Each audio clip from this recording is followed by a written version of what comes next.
qaybtan waa qaybtii labaad ee buugga Rich Dad Poor Dad. Yusuf ayaa ardaydiis wuxuu weydiiyey meeqa qof niga mid ah ayaa samayn kara hamburger ka fiican hamburgerka McDonald ay sameeyaan. Markaasay gacmaha wada taagan ayaga oo dhan waxay dhaheen waxaas ma dhib ah anigoo dhan waan samayn karnaaye. Markaasuu wuxuu dhahay haddii ay sidaas tahay maxay ku dhacday in McDonald ay lacag badan shaqeeyaan oo laakiin iniga wax lacag aadan u shaqeyneen. Jawaabtu way fududahay. McDonald waxba kama yaqaan sida hamburger loo sameeyo ee wuxuu yaqaanaa sida business system loo sameeyo, business system oo iskiis u shaqeynayo. Tusaale ahaan business system oo iskiis u shaqeynayo. Transfer Galaxy waa company weyn oo caalami ah. Waxaa aasaasay dhalinyaro oo isku tagtay. Waxay casriyeeyeen oo ay horumariyeen kambaniyyaashii hore oo lacagta lagu dirsan jiray oona laga qaadan jiray.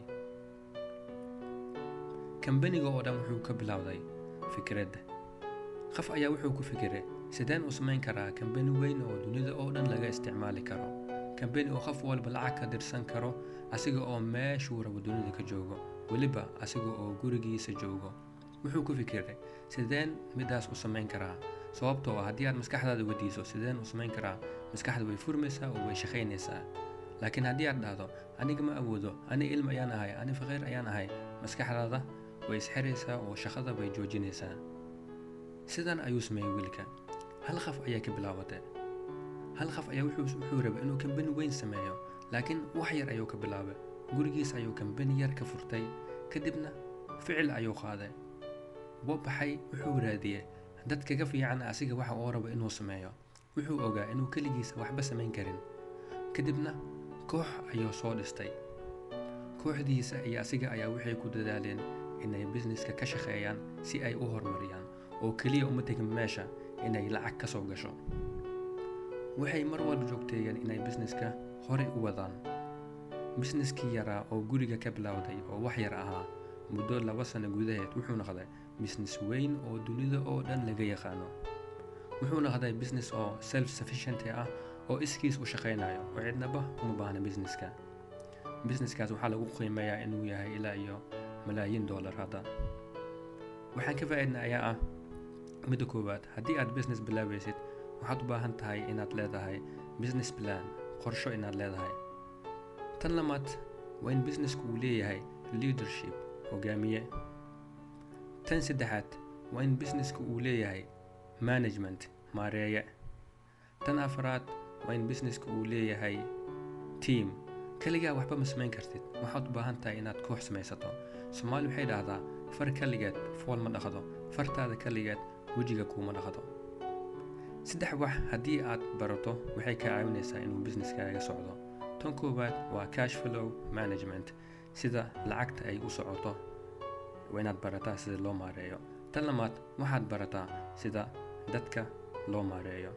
tan saddexaad waxaad barataa sida waqtiga loo maareeyo. way fiican tahay inaad taqaano saddexdaas. haddii aad ku fikiraysid inaad taajirto afartan wax way ku caawinaysaa haddii aad taqaano. tan koowaad waa accounting. accounting waa sida nambarada loo akhriyo way fiican tahay inaad taqaano. tan labaad waa investing. investing waa sida maalgashi loo sameeyo. qamaar maahan haddii aad taqaano sida business loo sameeyo oo maalgashi loo sameeyo ee waxaa qamaar ah haddii aadan aqoonin sida maalgashi loo sameeyo oo business loo sameeyo oo kaliya aad u samayso dad walba ayaa sameeya.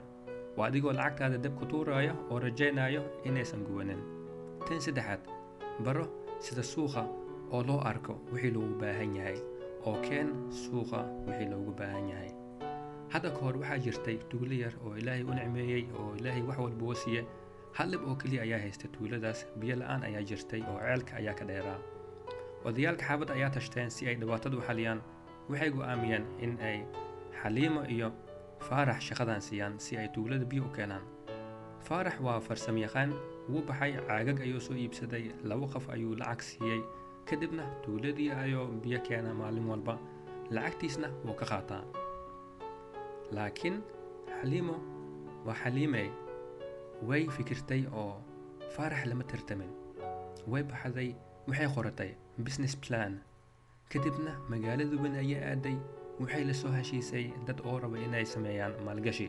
waxay la soo heshiisay kambaniyaasha oo dhismaha. Koox ayay soo dhisatay kadib kooxdaas ayaa waxay dhiseen tubooyin waaweyn oo ceelka ku xiriirinayo guryaha oo dadka tuulada, oo guri walba waxay heleen hadda biyo nadiif oo lacag jaban.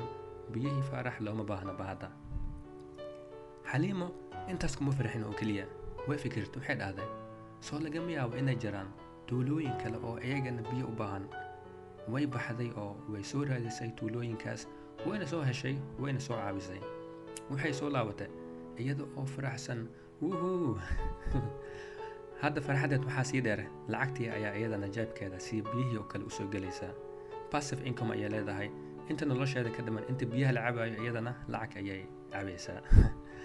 waa muhiim suuqa inaad keento wixii loogu baahan yahay. tan afaraad, baro waddanka aad joogtid sharciyadiisa oo ku dhaqan adigoo ilaahay sharciyadiisa ku xadgudbaynin.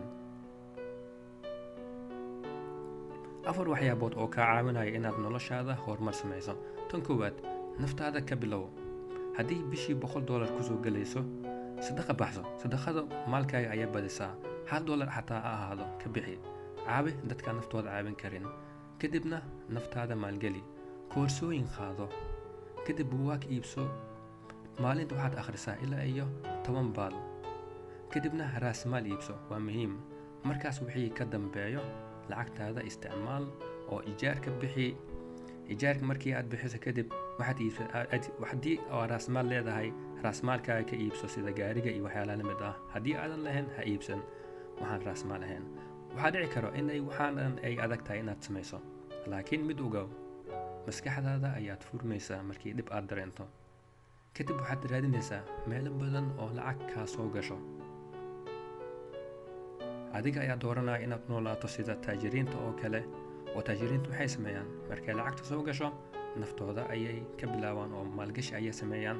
koorsooyin ayay qaataan, buugaag ayay akhriyaan, raasmaal ayay iibsadaan, sadaqa ayay bixiyaan. kadib ayay lacagta isticmaalaan ijaarka iyo waxaan raasmaal ahayn, markaas ayay iibsadaan. haddii ay raasmaal leeyihiin, raasmaalka ayay ka iibsadaan.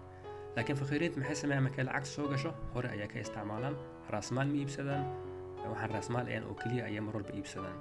kadibna meesha wax lacag ay raasmaal ku iibsadaan ama sadaq ay ka baxsadaan kuma soo harinba. waxay aaminsan yihiin haddii lacag u baahda dhib ma lahan, lacag ayaa dhibaatadeeda xalinayso, saas darteed shaqo ayaan raadsanayaa. laakiin taajiriinta maxay dhahaan lacag dhibaatadaada ma xalinayso, ee maskaxdaada ayaa dhibaatadaada xalinayso. waxaa dhibaatadaada xalinayo aqoonta aad u leedahay sida lacagta ay u shaqayso. midda labaad, hal meel oo keliya ka shaqaynin noloshaada inta ka dhiman oo taajir ha ka dhigin. dunida intaad ku nooshahay 2 mid oo keliya ayaad u noolaan doontaa. midda koowaad, inaad hadafyadaada iyo riyadaada gaarto, ama qof kale inuu ku isticmaalo inuu hadafkiisa iyo riyadiisa kugu gaaro. tan saddexaad, passive income samayso. baro lacagta siday u shaqayso, oo lacag ha u shaqaynin. adiga hal qof ayaa tahay, 24 saac ma soo jeedi kartid, laakiin lacagta 24 saac way kugu shaqayn kartaa. midda afraad, koorsooyin oo lacagta ku saabsan qaado. lacagtu luqad ayay leedahay, baro luqadeeda. haddii kale noloshaada inta ka dhiman iyada ayaad u shaqayn doontaa. waxaad fahantaa cash flow, income, expenses, assets iyo liability. haddii aad rabto inaad fahanto financial education, qaybta koowaad ee waxaad aad daawataa buuggan hoos ayaan kuu dhigayaa. haddii uu ku anfacay, share sii dheh. haddaad rabto inaad ila soo xiriirto, waxaad igala soo xiriiri kartaa facebooka ama snapchat. qof walba uu jecel inuu maadada lacagta wax ka barto, waxaan kula talinayaa inuu buuggan akhriyo. sida caadiga ahayd, mahadsanid. waa inoo mar kale.